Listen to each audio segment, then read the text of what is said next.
ಸ್ನೇಹಿತರೆ, ವಿಟಚ್ಗೆ ಸ್ವಾಗತ ಸುಸ್ವಾಗತ. ಸ್ನೇಹಿತರೆ, ಹಣ ಎಷ್ಟು ಮುಖ್ಯನೋ ಹಣದ ನಿರ್ವಹಣೆ ಕೂಡ ಅಷ್ಟೇ ಮುಖ್ಯವಾಗುತ್ತೆ.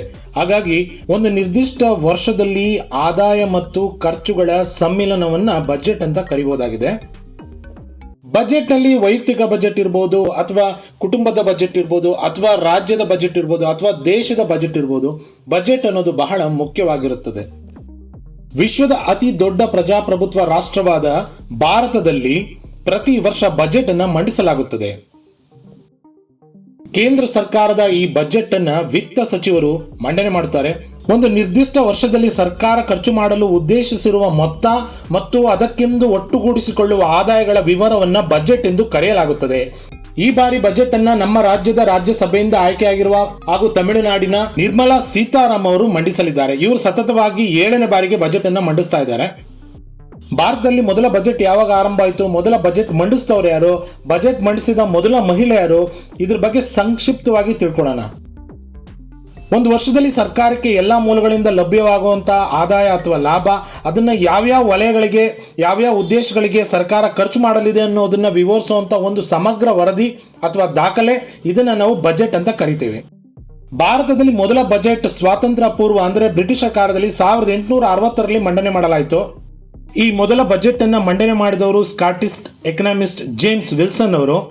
ಭಾರತ ಸ್ವಾತಂತ್ರ್ಯ ನಂತರ ಮೊದಲ ಬಜೆಟ್ ಅನ್ನು 1947ರಲ್ಲಿ ನವೆಂಬರ್ 26ರಂದು ಆಗಿನ ಹಣಕಾಸು ಸಚಿವ RK ಷಣ್ಮುಗ ಚೆಟ್ಟಿ ಅವರು ಮಂಡನೆ ಮಾಡ್ತಾರೆ. ಕೇಂದ್ರ ಬಜೆಟ್ನ ಪರಿಕಲ್ಪನೆ ಯಾರದ್ದು ಎನ್ನುವುದು ಬಹುತೇಕ ಜನರಿಗೆ ತಿಳಿಯದ ವಿಷಯ.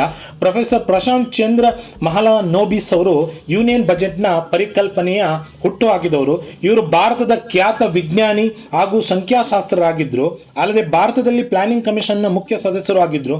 PC ಮಹಲಾನೋಬಿಸ್ ಸ್ವಾತಂತ್ರ್ಯ ನಂತರದ ಮೊದಲ ಬಜೆಟ್ ಅನ್ನು ಸಿದ್ಧಪಡಿಸಿದ ಖ್ಯಾತಿಯನ್ನು ಹೊಂದಿದ್ದಾರೆ. ಭಾರತದ ಕೇಂದ್ರ ಬಜೆಟ್ ಅನ್ನ ಸಾಮಾನ್ಯವಾಗಿ ಹಣಕಾಸು ಸಚಿವರು ಮಂಡಿಸ್ತಾರೆ. ಆದರೆ 2-3 ಬಾರಿ ಕೇಂದ್ರದ ಬಜೆಟ್ ಅನ್ನ ಪ್ರಧಾನಿ ಮಂತ್ರಿಗಳು ಮಂಡಿಸಿದ ಉದಾಹರಣೆಗಳಿವೆ. 1958ರಲ್ಲಿ ಹಣಕಾಸು ಸಚಿವರಾಗಿದ್ದ TT ಕೃಷ್ಣಮಾಚಾರಿ ರಾಜೀನಾಮೆ ನೀಡಿದ ಕಾರಣ ಅಂದು ಪ್ರಧಾನಮಂತ್ರಿಯಾಗಿದ್ದ ಜವಾಹರ್ಲಾಲ್ ನೆಹರು ಅವರು ಮೊದಲ ಬಾರಿಗೆ ಬಜೆಟ್ ಅನ್ನು ಮಂಡಿಸ್ತಾರೆ. ನಂತರ 1970ರಲ್ಲಿ ಮೊರಾರ್ಜಿ ದೇಸಾಯಿ ಅವರು ರಾಜೀನಾಮೆ ನೀಡಿದ ಕಾರಣಕ್ಕಾಗಿ ಅಂದಿನ ಪ್ರಧಾನಿಯಾಗಿದ್ದ ಇಂದಿರಾ ಗಾಂಧಿ ಅವರು ಬಜೆಟ್ ಅನ್ನು ಮಂಡಿಸ್ತಾರೆ.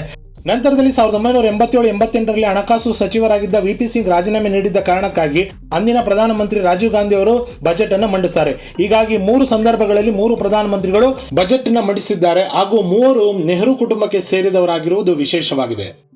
1970ರಲ್ಲಿ ಮೊರಾರ್ಜಿ ದೇಸಾಯಿ ಅವರು ರಾಜೀನಾಮೆ ನೀಡಿದ ಕಾರಣಕ್ಕಾಗಿ ಅಂದಿನ ಪ್ರಧಾನಮಂತ್ರಿಯಾಗಿದ್ದ ಇಂದಿರಾ ಗಾಂಧಿ ಅವರು ಬಜೆಟ್ ಮಂಡಿಸಿದ್ರು. ಹಾಗಾಗಿ ಮೊಟ್ಟ ಮೊದಲು ಕೇಂದ್ರ ಬಜೆಟ್ ಮಂಡಿಸಿದ ಮೊದಲ ಮಹಿಳೆ ಎಂಬ ಕೀರ್ತಿ ಇಂದಿರಾ ಗಾಂಧಿ ಅವರಿಗೆ ಸಲ್ಲುತ್ತೆ.